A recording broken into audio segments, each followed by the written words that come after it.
What if the problem isn't you? What if you're in the wrong room? My suspicion? You're not broken and you don't need to be fixed. You've outgrown where you are. Let's get more space and freedom to redesign the life you deserve. Welcome to the Reinvention Room.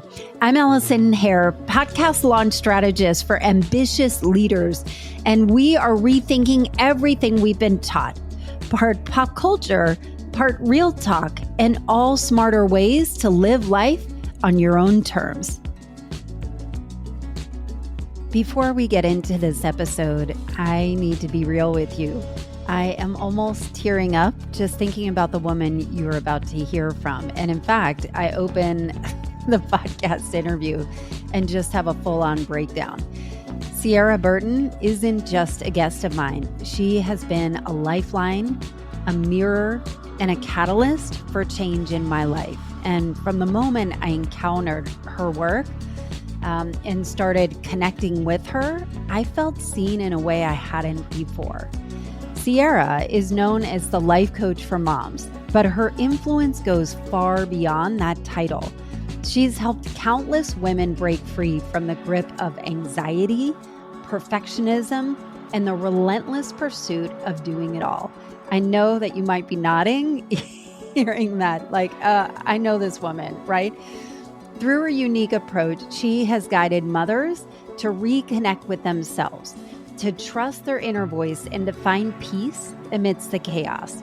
She talks about some really interesting things and has a very refreshing perspective. She talks about spiritual hygiene, discernment, releasing past identities, which obviously you're listening to the Reinvention Room. We know about this, right? Perfectionism and control, and trusting your own mind and body more. This chat is a masterclass in surrender, self-trust, and what it actually means to come home to yourself. I can't wait for you to meet Ciara Burton. I'm super excited to welcome Ciara Burton finally. Ciara, welcome. Thank you. I'm so happy to be here. This has been a long time coming. It really has. So we have been in a mastermind type of program, and this happened, it was a little more than a year ago. And the reason why I have you on here is probably not one that people would expect. And we were in a similar group. And I remember this day so clearly where I was so frustrated. It was like a business-focused group for coaches, right? And, you know, it was my turn to go. And I was so frustrated and so upset and felt like nothing is working. Nothing is working. I can't figure it out. And the people on the call were kind of workshopping. Well, why don't you try this? Why don't you try that? Why don't you try this? And you did something different. And I'm going to get emotional. I wasn't expecting this. But you said, hold up, Allison, I'm hearing that you need to be heard. Okay. It makes me cry 100% of the time when I talk about feeling seen and heard. And I have a fucking podcast. But anyway, you had said, I want to hear you. I want to give you some time. And I just want to have you have a chance, because I don't think what you need is like tips and tricks and tactics, but you need to find the nectar of what you want. And we did it. And you did something so generous where you said, and nobody's really done this for me, you know, but, and this can go off the rails, but you said, hey, tell me the points in your life that brought you to where you are. And what a beautiful, generous thing to say. And I felt so deeply heard where I instantly fell in love with you. And I knew that there was so much more than met the eye, because, you know, like we see each other on Instagram and we hear, you know, like, here's what I do, but there's so much more beneath the surface. And so I'm honored to have you on, because I feel like more people need to know who you are and the kind of person that I know and who you've been. What is wrong with you? The kind of person you have been in my life was something so deeply unexpected. And I'm very grateful for our relationship on a lot of different levels. I was not expecting this. But the reason why I have you on today is because I feel like are layers underneath the surface that if we just had the invitation to peel it back and not be the perfect soul that we are, or the perfect, image that we're trying to be to kind of hold it all together. What's underneath is even more beautiful. And you use the word nectar. So all that to say, Ciara, welcome. Thank you. I think that was such a beautiful introduction because it was so raw and real and true. And I forgot about that moment, but now I remember it. And you took me right back into it. And I just want to speak to it for a moment here. I believe that every human being is perfectly positioned and primed to live into their dharma, their deeper purpose in life. And I believe it's the life milestone moments that we've walked through from birth up until this point right now that shape us and build our character. And yes, I'm talking about the most difficult life milestone moments and also the most exhilarating and joy filled life milestone moments that we have walked through. They've built our identity up until this point. And they've caused us to be, for many women who are likely listening to your podcast, superheroes. I mean, high performers. I call this woman in my business the soulfully ambitious woman because that's who I am and that's who I always was. And there comes a time in our lives when we're in deep search of purpose and in search of meaning and contentment.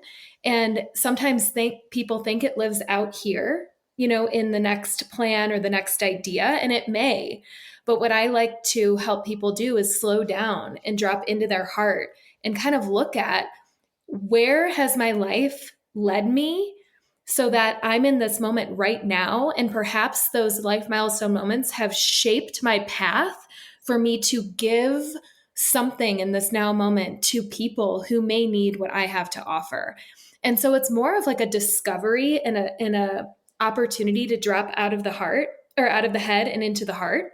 And this 16-inch drop from the mind into the heart is one of the most important life experiences I think a woman can choose for herself, because life in here in the heart is so different than life in here when lived through overwhelm, through burnout, through hustle, through overdrive, through high performance, thinking I need to be someone that society said I needed to be the best. These are some stories that I walk through in my life.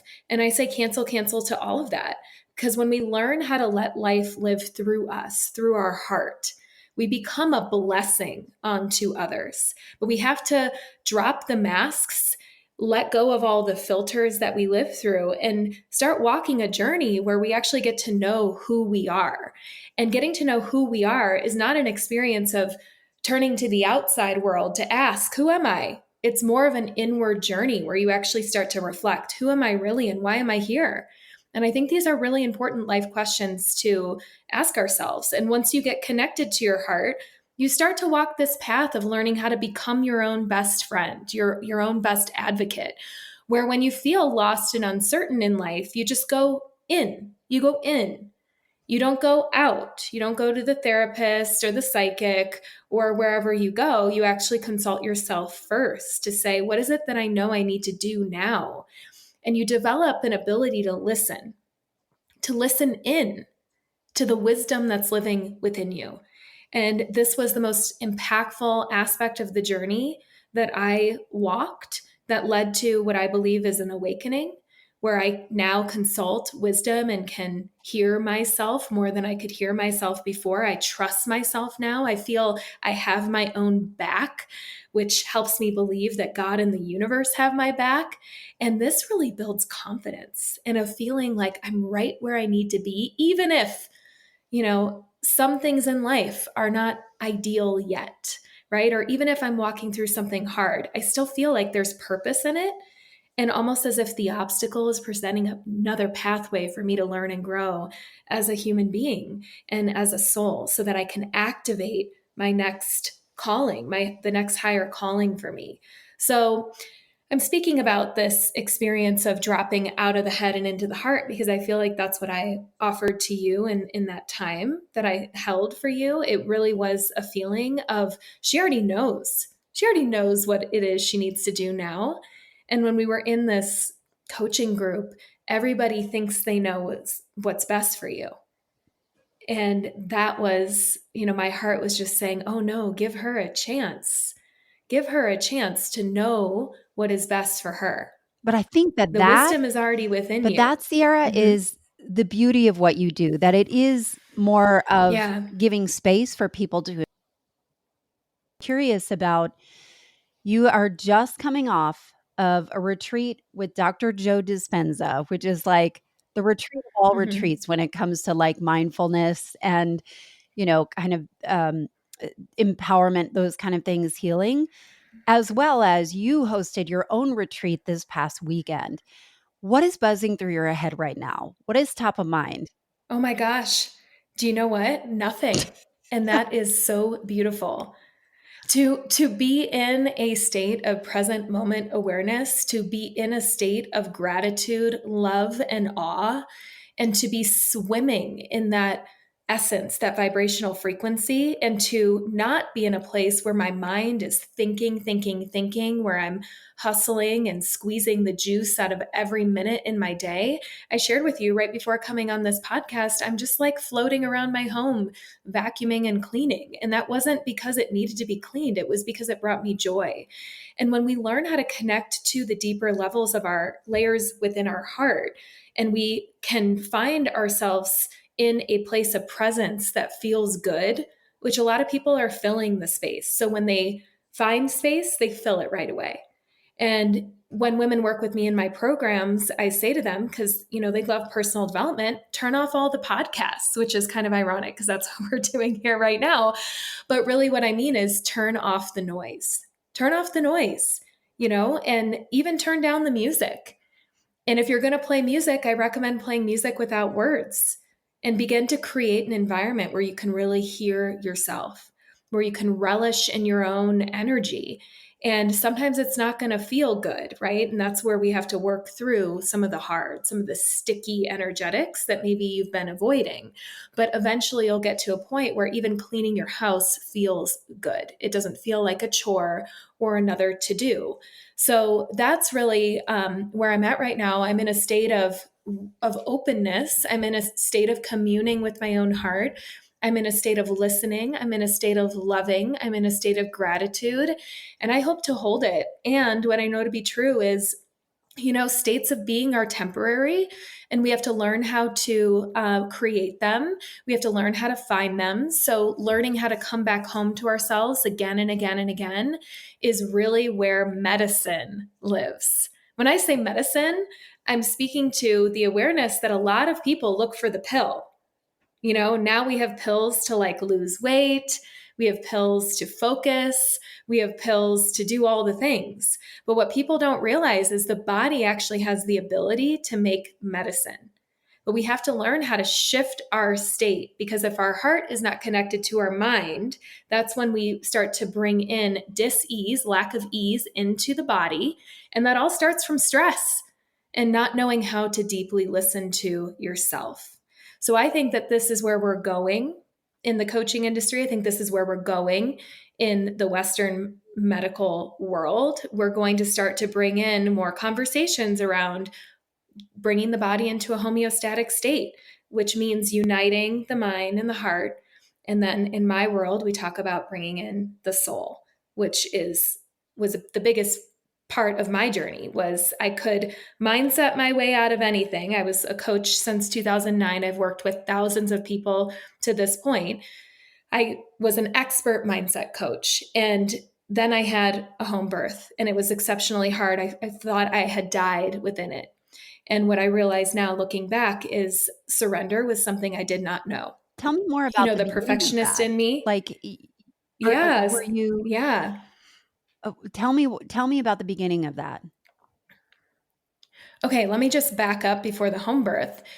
In my 20s, I had left my corporate career, which I created. It was my ideal job, it was my ideal career path. Straight out of college, I was working as an intern for Victoria's Secret corporate headquarters. I submitted a killer project at the end of my time that then got picked up by a small consulting company, and I was one of their first, they were partners, employees hired on. I was, super affordable. I was fresh out of Right. college, and I got to work with C-level executives in the fashion and retail brand industry with high-end brands like Stuart Weitzman, Tory Burch, and I was like the 21-year-old sitting in the boardroom with the most incredible human beings. I really did not feel worthy of being in that room, but it was such an extraordinary experience for me because not only did I step into my power and say no to JOBs that I knew were not aligned for me, I said yes to my heart and the knowing of what I wanted to do, which was to be in the fashion and retail brand industry.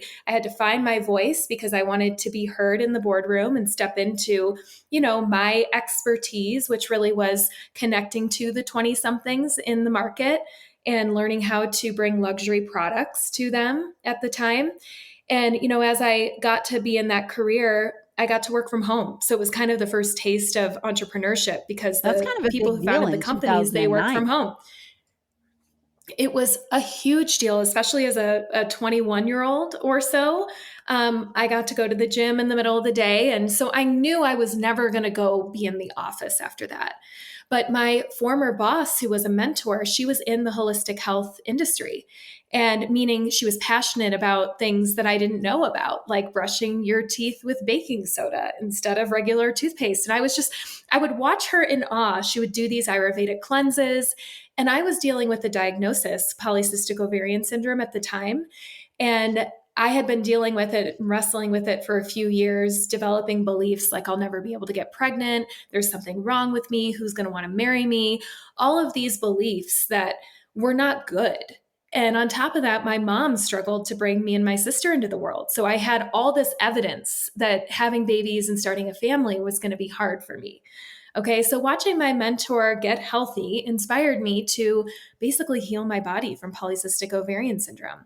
And so I dove into research. I went back to school while I was working, and I basically got the outcome I wanted through an unconventional approach to healing. Got off medication, but I would say the thing that actually cured me of this condition, which means my body no longer shows signs of ever having had it, was really the belief work that I did. So, yes, I cleaned up my diet. I mean, polycystic ovarian syndrome was not curable at that time, but I believe it is now. It's a metabolic condition that you can clean up through, food, clean foods, and intentional exercise. And I think the biggest piece of the puzzle for me was unwiring and rewiring my mind with regard to my beliefs.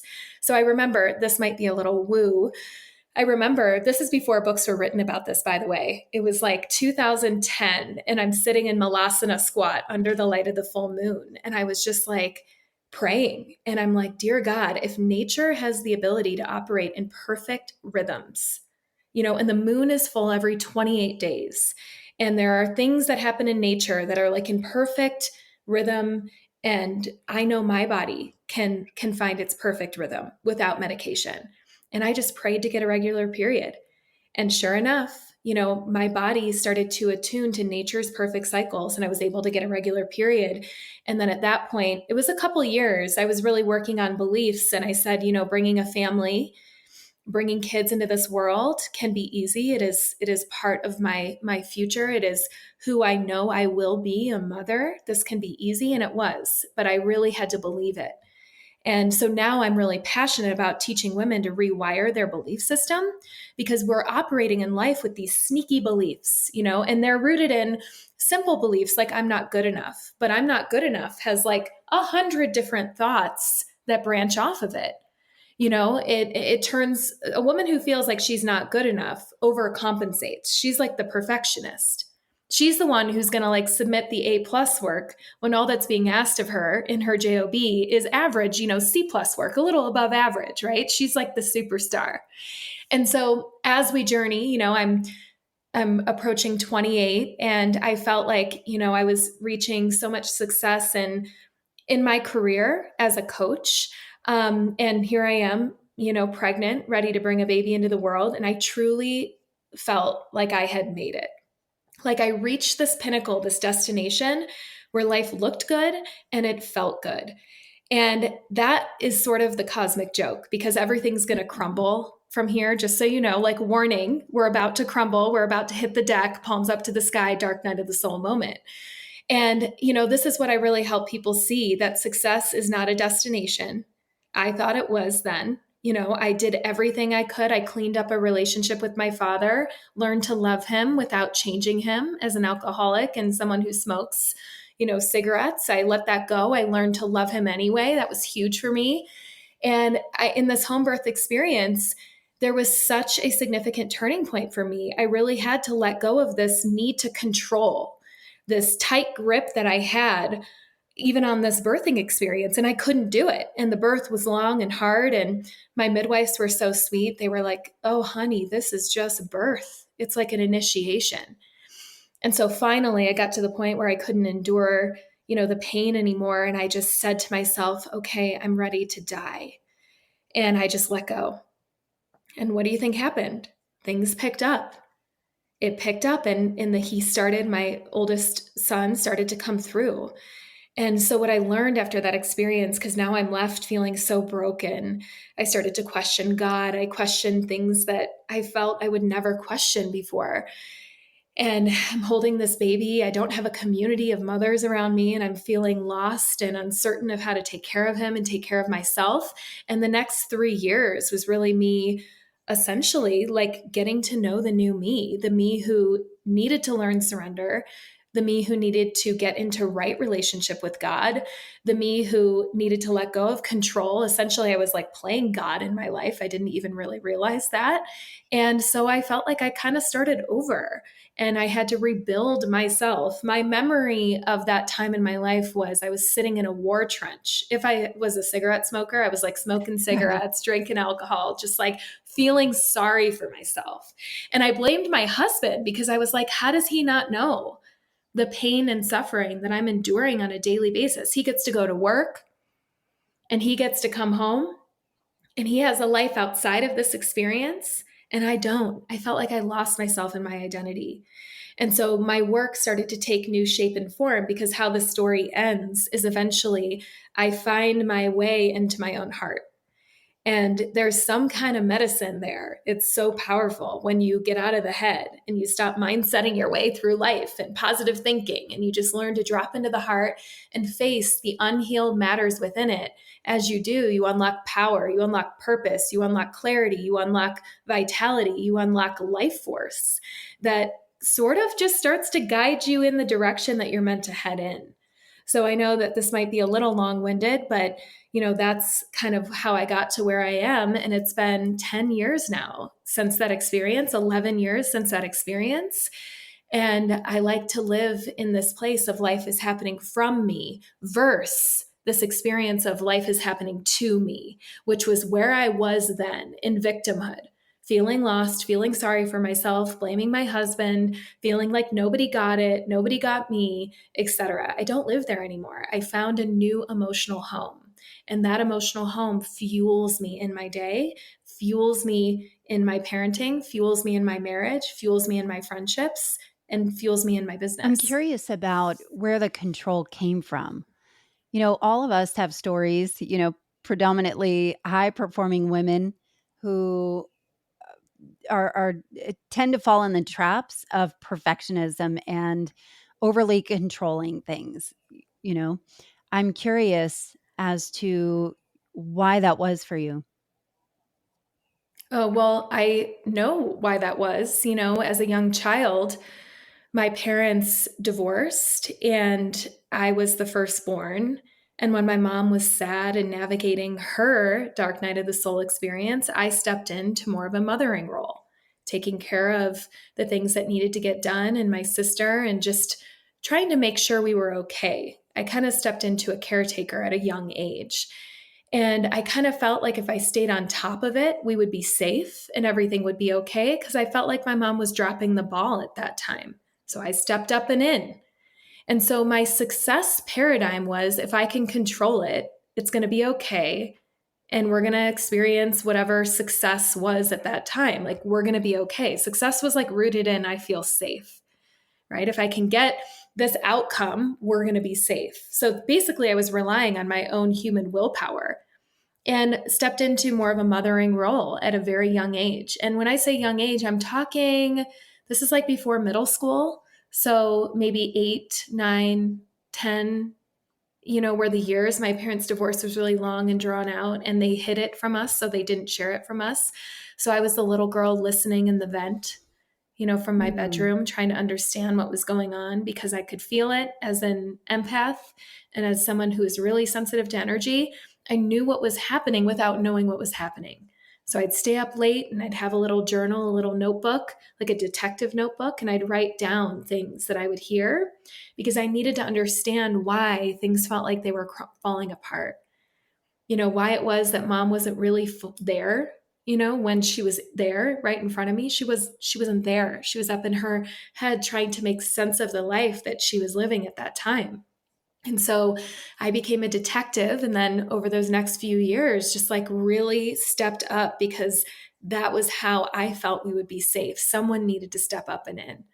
And I did that. And a lot of firstborn children who navigate situations like that took on the role of a parent way too young. And I've learned this in my coaching practice that there are a lot of women like me. I I find that story so relatable on so many different ways. What I'm interested in is I know that you have had a dream of the dancer and that I think life goes in these cycles. You talked about, I feel like I've made it, which is like a signal that shit's about to go sideways. Which I hate that is where we think, that we can't. Hmm. It's hard to enjoy things when we're afraid of the other shoe dropping. But in your life, the shoe Yes. did drop. What happened? Oh my goodness. I mean, the shoe dropped because I was questioning everything I thought I knew after that home birth. And so I emptied myself. Like I said, I gave myself that opportunity to be in a dark place. Metaphorically, I was kind of like my dad in my vision. I didn't actually smoke cigarettes, but in my mind, I looked like a woman who was just sitting in the trenches of her own life, like on a battlefield. And I kept seeing this image, and I knew that was a metaphor for the state of mind and the place that I was in. And so I decided, after some time, enough is enough. And I was going to turn things around. This is when the controller and me decided to step in and say, we're done with that. And, I think when we step out of an experience and we are in the unknown, I feel like this is when doors open and synchronicities start to unfold because we're choosing ourselves. I think anytime we choose ourselves in our next evolution, I feel God enters into the space. It's like I was talking to one woman and she recommended a book. The book was Conversations with God. And I felt this feeling in my body. It felt like the best feeling. It was like a yes. And I said, okay, I'm going to start reading that book. I read that book and it helped me bridge and create a new experience with God because I turned my back in my home birth because I felt I suffered and I questioned everything that I knew. So I started to walk this path of getting to know who God was in my life again, which is a big part of my journey. And I attract a lot of women who want to know who they are in relationship to their own spirituality. They don't, but they know it's something that they are called to pursue, understanding of who am I in relationship to God, the Yeah, go universe, deeper with this. Christ, Go deeper etc. with this. Yeah, so this is a huge part of the medicine that healed me is recognizing that I don't have to do life alone. And that young girl in me who like muscled it, on her back and figured it out. Like I got cut from the cheerleading squad in middle school. My mom was a cheerleader and I just wanted to be like my mom. And so what did I do? Well, the controller in me worked my butt off, became the best, made it every year since, became all American, was the captain of every team I was a cheerleader on, cheered competitively, went on to try out for the college team, made both basketball and football for the college team. So it's like, this is the personality that I developed, right? It's like, I won't take no for an answer. So now I'm going to work my ass off to be the best, right? And so at this time in my life, fast forward, I was like, okay, we need a new success paradigm, because muscling through it as Ciara the human, you can only go so far. But when I partnered with God and became a co-creator with an energy that is so much bigger than me, everything started to flow a little bit more with a little bit more ease in my life. So I developed a belief, and it's very simple. It was God and the universe have my back. My success is But did inevitable. you have What's evidence real and of true that? is I believe the You know, opposite. like, Well, not initially. That's with not initially, but when I looked back, I could see it. God and the universe have my back. When I was at that time and I was kind of questioning, could I really believe this? I was sort of in a yes no experience. But when I caused myself to replay life experiences, I did have memories of, when I was young, the perfect babysitter, role model, and mentor walked into my life, especially when my parents weren't available for me and my sister. And in my 20s, it's like meeting the right person at the right time who will then become another mentor for me, and getting into this school and meeting my husband and making the cheerleading squad. It's like there were synchronicities of people entering into my life at a time where I needed them without me controlling any of that. And so I did start to see evidence when I caused myself to look back, which is probably why for you, I said, Allison, tell me about some of the key life milestone moments that have shaped you. Because when we look back and we see these defining life moments, we can actually see that they equipped us for the time we're in now. Even if they were rooted in pain and turmoil, there are gifts in those experiences. So then I just believed it, because I'm like, I can't do this all on my own. At that point, I had 2 kids now. So I'm really ready to like become a partner with God, with the universe, with whatever it is that I don't need to define. I like to call it the unforeseen forces of the universe. And I do not project my own beliefs onto anyone else in my orbit, because I think it's incredibly important for every single person to go on their own individualized journey to discern for themselves. What is it that I believe? What is it that I don't believe? And I actually think this conversation of spirituality is one we should be engaging in for our whole lifetimes, for our whole lifetime. Because I think sometimes when we think we know, years later, we're like questioning again. And so I like to live in this posture of, I don't know. I'm just a perfectly imperfect human being trying to understand and learn and grow as a soul. That's who I am today. Whereas the past self sort of had these fixed ways of thinking, of doing things, of muscling her way through a to-do list. And if I can just figure out the steps and execute them, then I'm going to get this result. And maybe I need another organizational plan. Maybe we need to schedule sex on a Wednesday. Maybe we need to do therapy because that's how you heal a marriage. And maybe I was just constantly trying to fix, fix, fix. And part of how I actually was able to get the outcomes I wanted in my life, which was ease, freedom, true love, like with my husband. And at that time, because of what I was walking through, we were sort of, you know, our relationship had become more friction filled. Like we weren't dancing the same dance. I was like, you don't get me. You don't hear me. You don't understand me. And then sex, how can we have sex when you don't feel like you have that emotional connection? It feels like another to do. So it did take some time to come into right relationship with one another. And that journey was so beautiful. But I kind of had to go first. I had to step into the leadership role, demonstrate a new way forward. I had to look at who I was being in the relationship, make subtle shifts and changes there. And this guidance that I'm speaking about did not come from a therapist. It came from within me. It came from within my own heart. I have become a listener of my heart, a listener of the wisdom within me. And I simply ask this question to myself with hand on heart, hand on belly. And I usually start most of my mornings this way, as I presence myself to my heart. And I just simply ask, what is it that I know I need to do now? Or what is it that I know I need to know now?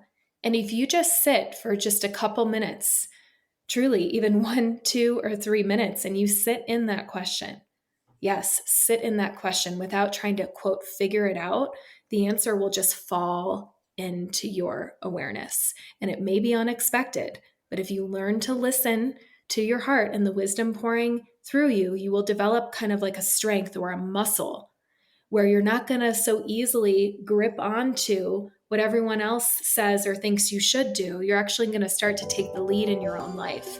And that feeling is incredible. Hey, it's Allison. Thanks for listening. My guest today, Ciara, has a private podcast for her community. She knows that the way to a deeper connection and changing lives happens in between our ears, literally and figuratively. And that's what podcasts do best. They move people to think differently, to make changes, to connect on a deeper level. So if a podcast has been sitting on your to-do list and you're not sure where to start, I'm offering a free clarity call. Let's get your message out of your head and into the world. Go to AllisonHare.com/free call. Your future audience is out there. Talk to them. Now back to the show. There's something that keeps coming up for me. I'm getting this resistance, and the resistance is the tension around the surrender that's required to do this work. And I have heard you talk about in other podcasts about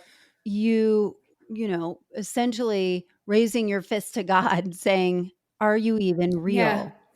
And you Yeah. doing something really unexpected as a result of that changed everything for you.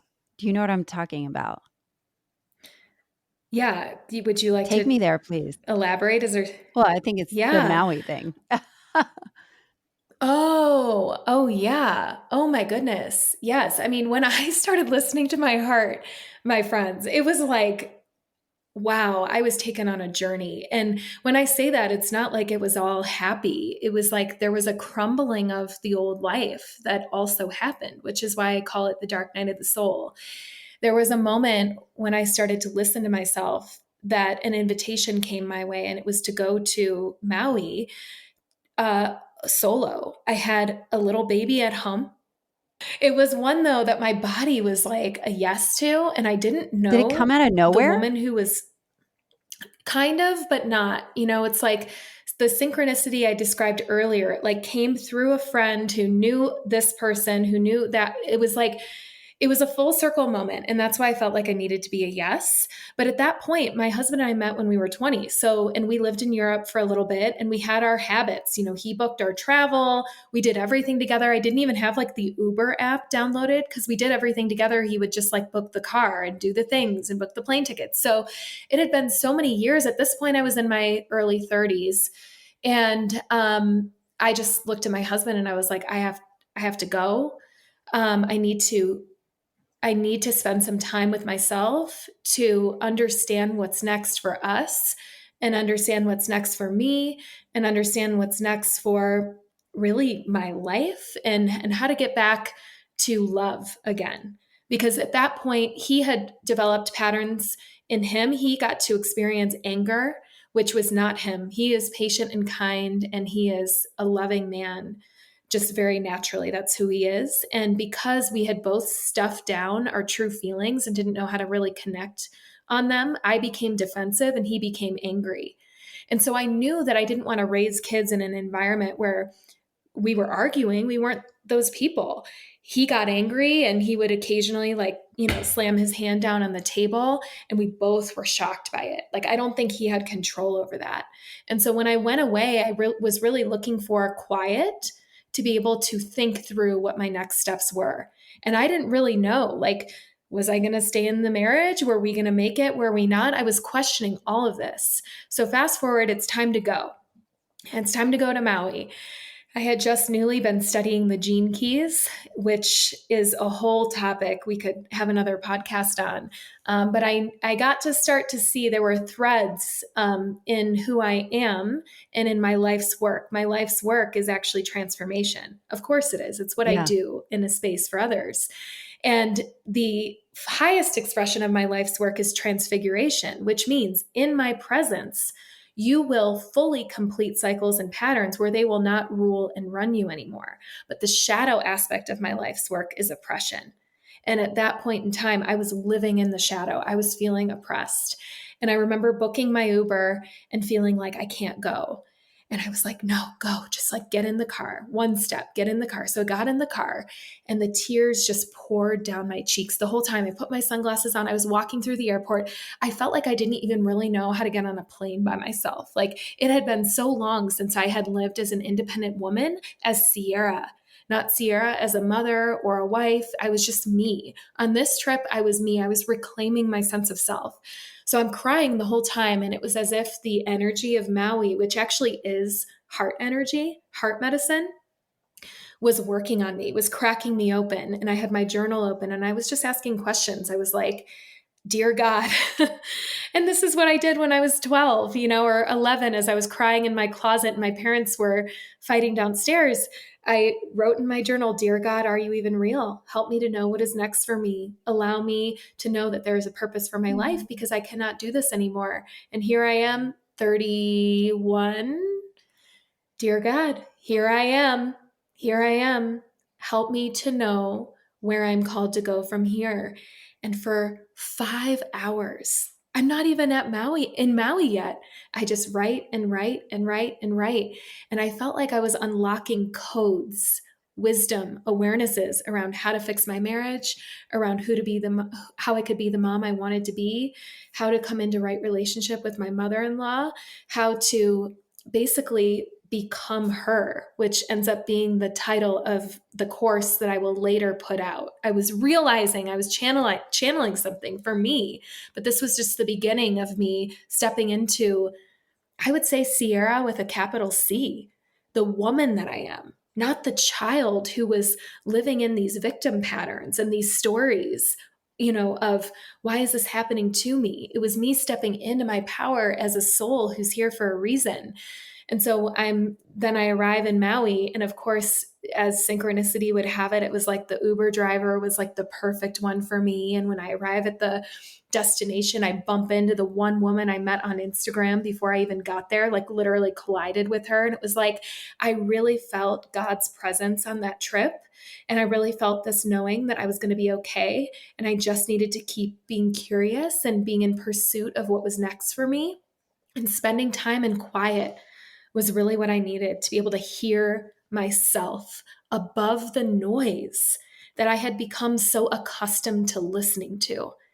And after that trip, there's so much to share about the trip itself. I felt empty. I felt empty of the stories that I've told myself, and I just felt so clear on where we God, needed this to is go so from here. And it was, interesting. You keep using the word okay, tell empty. me. And so when I'm thinking about empty, we think of empty like depleted, and you're saying empty is open. Yeah. It's a really interesting, you've used it like 3 or 4 times in our conversation.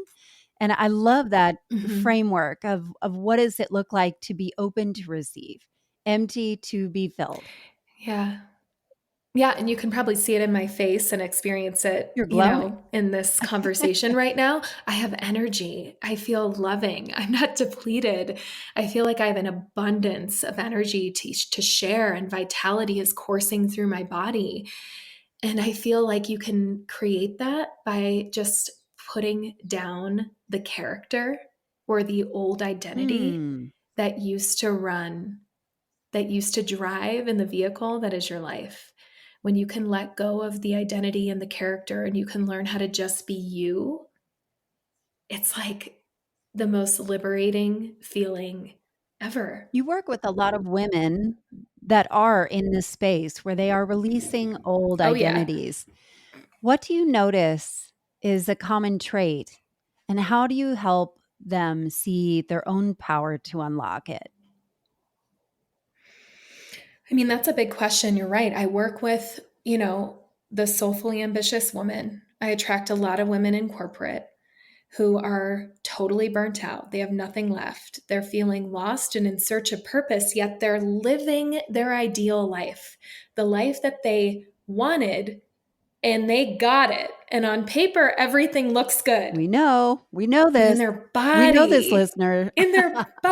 yes, we know this. In their body, it just doesn't feel anywhere close to how good it looks. And so, where do we go from here? Well, we look at it all. We look at the patterns, we look at how they relate to themselves on the playground of their lives, And we just go slow and we start to kind of unwind the character and the identity that they adopted through their life experiences.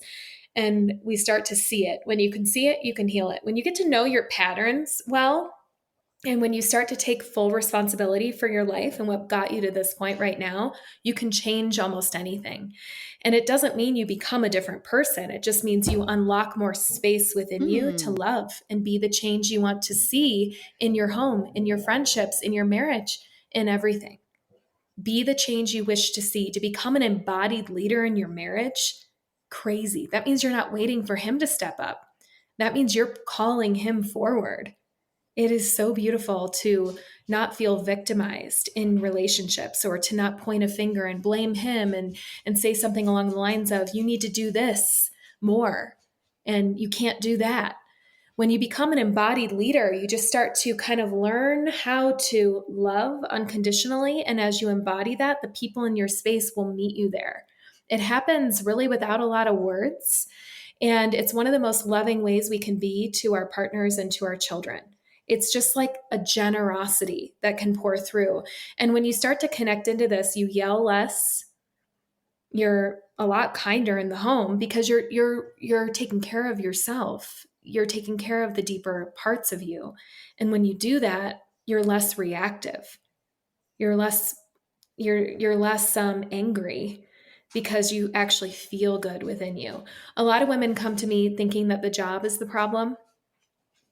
And I would say 100% of the time, I don't think I've ever had one woman actually quit their job in the program that I hold space for, but they believe that they will at some point in our work. They believe they will, that the job is the problem, and if I just quit the job, then I'll have what it is I want.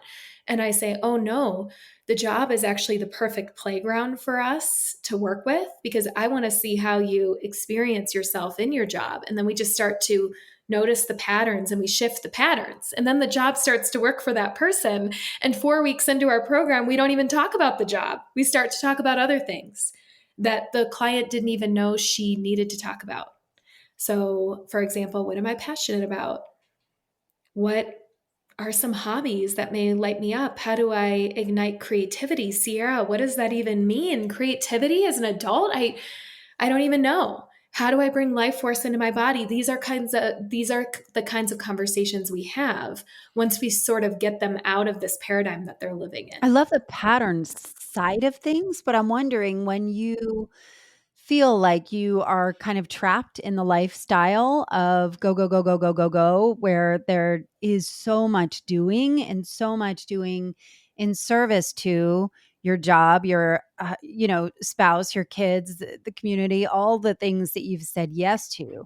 How do you start unwinding when, I wonder about the saying, like, what if any pain has to do with you outgrowing where you were?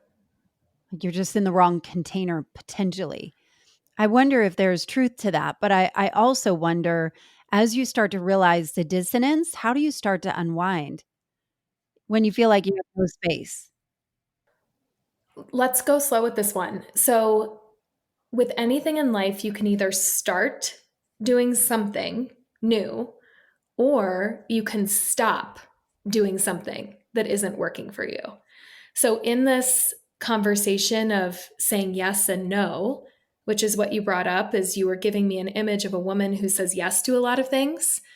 What we start to look at is, are these yeses that I'm saying aligned yeses for me, or are they rooted in perhaps, I'm just going to give it a guess, but maybe a people pleasing nature within us, like a pattern within us where I feel like I can't say no. So I just have to say yes, But the Ciara. badass archetype of like, well, Yeah. I can, so of course I can, like being the fixer. Yeah. And it totally. So we look at that because we want to learn what is an aligned yes for me and what is an aligned no for me. So we actually practice saying yes and saying no. You should be saying no just as often as you're saying yes. So we'll practice in small ways, like when we're starting to work together, by learning, like, what does an aligned yes feel like? When I ask women the simple question, like, what is your favorite flower? sometimes they pause or they can't answer it. Same with color. We ask our kids, what's your favorite color? But we don't actually know what our favorite color is. I feel somewhere in our journey of growing up, we kind of forget about these very simple things and we can't answer these very basic questions. What's my favorite flower? What's my favorite color? What do I like to wear? What do I not like to wear? What lipstick color do I prefer? Like, we don't even really know what we like and what we don't like. So part of the work we do is we return back into our truth. I've been using the word heart to get to know ourselves for who we are now. Once you begin that journey, you start to get clear on what will work for me and what won't. The problem is most women are reacting by just being a yes. You're just a yes because you're like, oh, well, she asked me, and like, I guess I do have this time and space, but you're not taking a moment to consult yourself to say, is this really aligned for me? There are a lot of invitations that come my way, and I'm usually a no before I'm a yes because it's capacity. And it's where do I want to spend time and what feels most nourishing to me, what feels fun, what feels loving. And sometimes, especially with volunteer opportunities at the school, at my kids' school, I would have been the person who would be on PTA, probably PTA president, but I'm not that person anymore. What I really love to do is like kind of surprise and delight. And the few things that I do say yes to, I make them really great. And when I am giving a gift, I'm giving the gift with my whole heart. And if I'm usually giving it in person and the kids are involved with me, we make the things we say yes to meaningful so that we're not just transacting our way through life. So if a woman is overcommitted who's listening to this podcast, really look at your yeses and your nos. And with anything in life, you can either start saying yes to aligned things that make you feel good, or you will have just as much results if you say no to things that are misaligned for you. In fact, I actually recommend more so focusing here in the learning to say no to things that aren't a hell yes in your body. So This is I hope that answers discernment. your question. Yeah, Feel free this is to take us discernment. deeper. And one of the Absolutely. things that I've heard you say is discernment is a muscle built on self-trust Yeah. and deep listening. Yes. I actually feel like the self-trust piece is something that is overlooked as something that we need to kind of dial into. Oh, yeah. So I said this earlier and I'll recap it. Self trust is the experience of having your own back. It's mixed with love for yourself. If you're going to trust yourself, you have to love yourself. You have to love who you are, this life you've created. And a lot of women have to learn how to do that. I mean, I remember when I was learning how to love my body, like I said, I was a college cheerleader, and part of being a college cheerleader, you get thrown up in the air. And, I'm naturally muscular and I'm not like just naturally skinny. I had to like be lighter if I was going to be the flyer.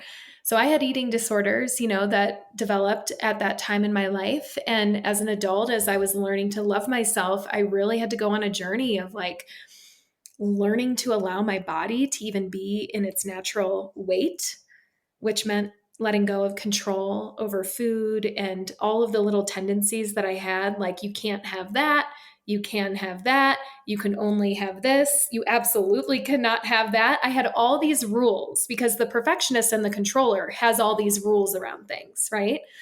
So I had to allow myself to like trust that my body was kind of guiding me through like hunger cues. And when I went slow enough, I could kind of identify when I was full, or I could look at a menu and actually acknowledge, I want to have what the kids are having. I want to have French fries and pizza with the family. I don't want to be the one who's only eating a salad, right? But my old identity was you can't have that, right? Or else you'll gain weight. I had to let go of all of that. I had to really start to learn how to love the me that I am.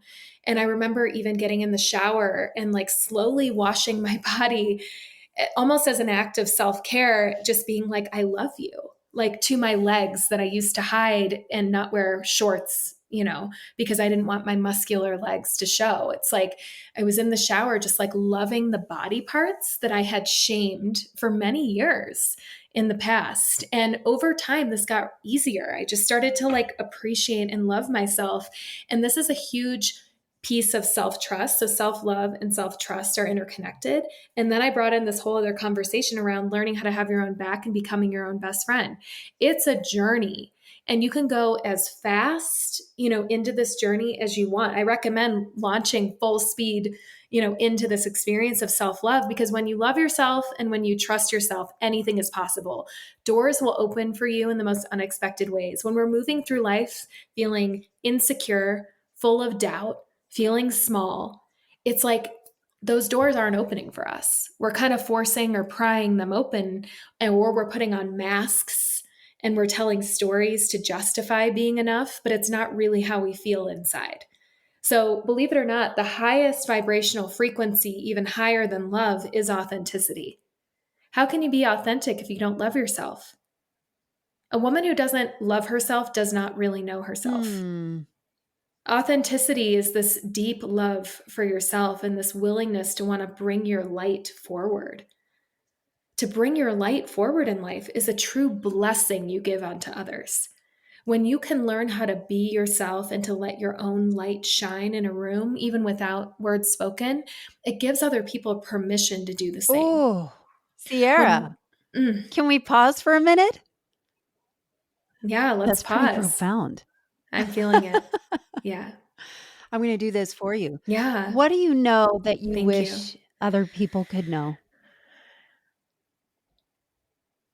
I think we're here in a beautiful time and space sequence on this planet where there is a lot of division and separation, and there's a lot of I'm right, you're wrong, or I'm wrong, you're right.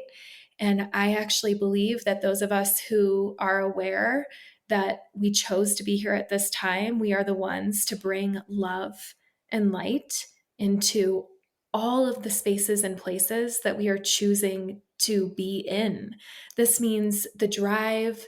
When you're dropping your kids off to school, you can intentionally choose who you're going to be on that drive, even if you're a little late. You can change the programming. I'm super intentional about who I'm being in the car with my kids. This is just important. We're in the car so often with our kids. I'm intentional about who am I going to be when I walk into my kids' school. I'm intentional about who am I going to be when I'm interacting with this difficult person in my life. I am in the driver's seat of my life and it feels so good. And guess what? I'm choosing who I'm going to be in every experience. And sometimes, I don't choose and I do show up in a reactive way. But guess what? I course correct as quickly as I can. And that involves grace and self forgiveness. But we do that and then we get back to it. We get back to living powerfully and creating a life we love. And I believe this is how we change the world. We change the world by being love, by being the example of love. And the division and the separation just starts to dissolve. You are you and you have your own life experiences that have shaped you. And you have things that you care about that may be different than things that I care about. And I think that's actually true between the Yeah. two of us. But how can I be a listener of you? And what if you were a listener of me? And how can we just love each other for the road that brought us here and what took us into this place of maybe believing what we believe and having the values that we have? And can we love each other for being who we are now based on the road that we've walked up until this point? I think that's the question. And if we can do that, then we just get to be in an experience of love together. I see you, you see me, I love you, and you love me, even if we have different opinions and different ways of expressing ourselves. This is universal love that I'm speaking to. And universal love is a medicine that is needed on the planet at this time. And how we bring it forward is by doing this work. That's so beautiful. Now, if somebody wanted to do this work with you, Ciara, and get to know more, how do they find you? Yeah. Well, ciaraburton.com, you can find me there on my old website. It's not yet to its like 5D expression coming soon later this year. You can check me out on Instagram, Ciara Burton. And if you want to learn more about my program, Becoming Her, it has its own URL. You can go to becometheCEOofyoursoul.com. And for your listeners, I'm happy to open up about a 30-minute window of time, just like I did for you. If people want to connect more on that and learn more about that experience, that journey we can go on for 8 to 10 weeks, where we'll go from the head into the heart and create a plan for you to live an extraordinary life that you love. It's pretty magnificent. Ciara, you are wonderful. Thank you so much for being here and sharing so much of your experience and wisdom with us. It is important. Thank you for having me. I love you, and I'm so glad that we were able to make I the love time you to do too. this. Yeah. Whew! I knew that was a lot, and I hope it hit in the best way. I just love Ciara Burton. Ciara has this way of saying things that just lands. And what I love about her is that there's no performative wellness. She just is. There's no pretending. It's just real grounded wisdom that actually helps you feel like yourself again. And if this conversation moves something in you, go follow her. Check out her work, especially her program, Becoming Her. As always, I've linked it in the show notes. It's the kind of support that helps you get clear on who you are and what actually matters. And shoot her a DM. Let her know I sent you. And as for you, if you're in a season of wanting to make a deeper impact with your own experience and wisdom and experience and perspective, and are podcast curious, I invite you to take my free podcast readiness quiz and get confirmation if the time is right to hit go or put it on ice and feel good about that. Go to AllisonHair.com/quiz and let me know what you get. If you liked today's episode, there are several ways to support the show. I produce this show myself, so it helps me continue to make it. First, please rate and review the show on the platform where you listen, and consider sharing this episode with a friend or 5. That's how it grows, by sharing these ideas. Second, please sign up for my email, where I send out a short personal note to you every week, and always with a sprinkle of snark and some best finds. You can sign up at AllisonHair.com/email. As always, thanks for listening and hanging out with me in the Reinvention Room.